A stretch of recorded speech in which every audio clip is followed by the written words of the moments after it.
I was called useless today. You're useless.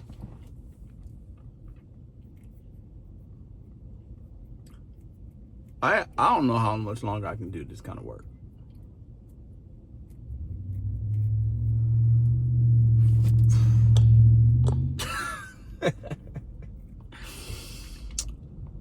Y'all think a customer's gonna make me feel like that?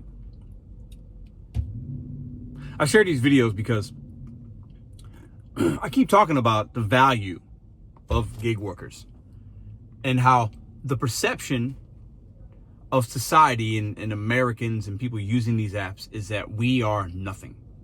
That's the perception. That's what they show us with their 0.00, with the way they talk to us, with the way they don't leave us gate codes. We are looked upon by some customers, not all, but enough that we are useless. I was told that today. You're useless. And I said, I kind of smirked. I kind of smiled as I'm in the Walmart. And I'm going to tell you why this customer wrote this. I'm going to tell you exactly what I did. Welcome back to Mr.BetonYou. So I had to get y'all with that little plan. Listen. The old Pedro would have crashed out on this lady. Crashed out. Yelled at her, said something back, would have canceled the order. I didn't do that. I smiled, I smirked and said, maybe she's having a bad day. Maybe her cats really, really, really need this. And I delivered it, what I was able to get for her, because it was the right thing to do. And I wasn't going to let her moment make me feel useless. I wasn't going to rectify or make her right by crashing out on her, by being disrespectful, by canceling the order. Because this is what happened. It's early in the morning, mind you. I think it was my second order of the day. I was paying like $16. I was like, yeah, I'll do it. It's 2 items. One of the items was a medicine for a cat that they didn't have. And there's no substitution. So, can't get it. I'm sure she'll get it from somebody else, another Walmart, whatever.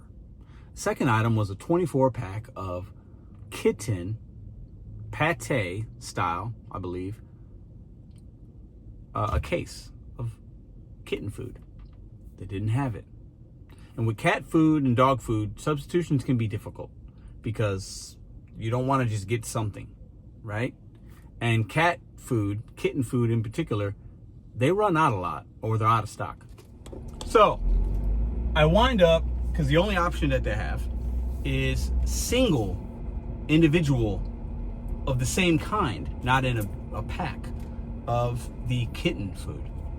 So I scan one of those in the app and it says, because she only wanted 1 pack of 24. So when you scan something, even if it's an individual and the app doesn't realize you're scanning an individual and not a case. So it says 1 of 1. Well, I'm not going to do 1 of 1. You can type in 24 of 1. That's what I got her. The app allowed me to do it, so it was all good, right? Because the pricing is, similar or whatever. And I know that she does not want that because she types in the chat, so I'm only getting 1. And then right after she goes, your, instead of you are, she goes your, but that's whatever. I'm not gonna, grammar is whatever. You're useless. But I know in my mind, I did the best thing I could do for her. The best thing. I didn't cancel it. I'm going to get her food, some cat food. And if she doesn't like it, and maybe you guys would do different, right? But I see the message she's sending me.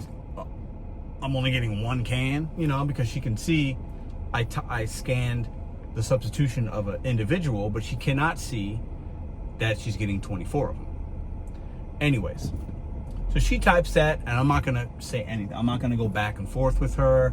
I'm not going to do any of that.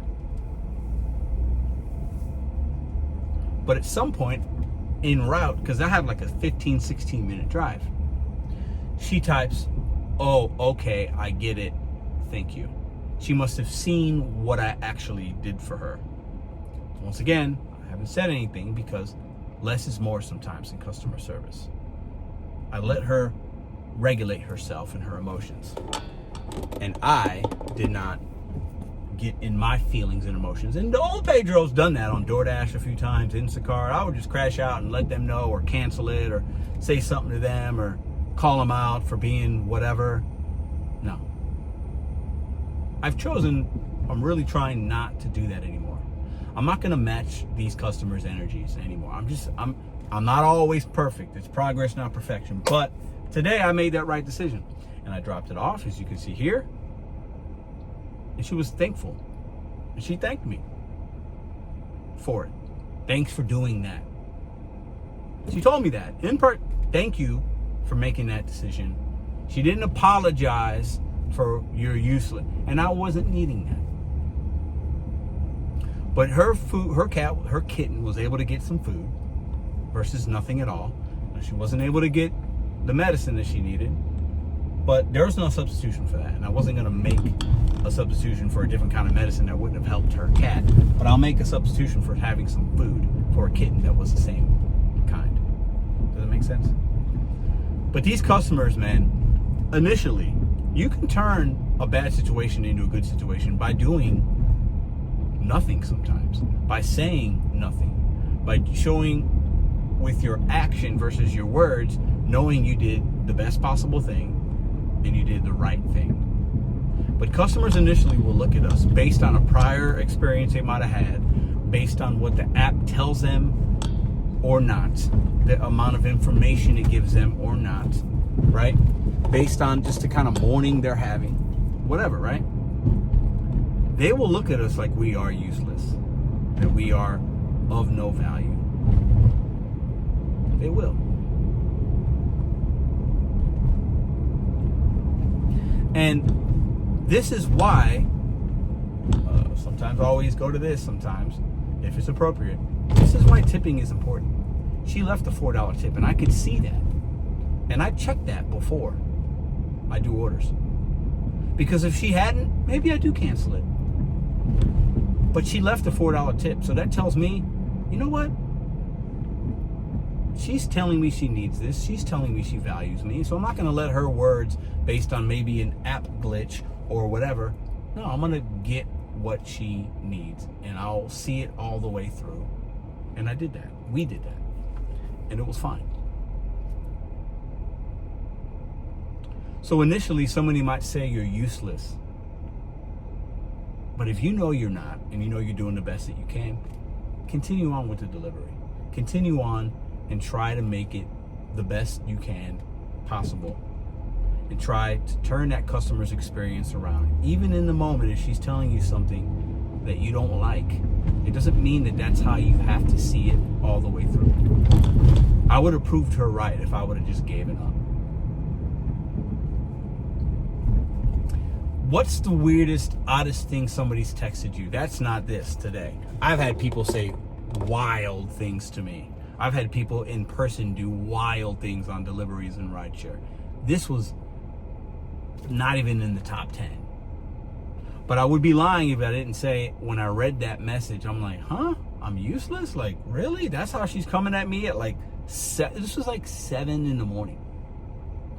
Or just past 7 maybe. It was early. Too early for me to be dealing with that. And maybe too early for her to be dealing with somebody that can't find items is what she's thinking. Put yourself in the customer's shoes sometimes. I did that today. And I made the best possible decision and the outcome was okay. And I know, because I know how the app works, she's going to get that medicine from another driver because they'll dispatch it from maybe another Walmart because there's 2 or 3 that are still close. And her kitten will be fine. But while she's waiting to be feeling better, she's going to get some food.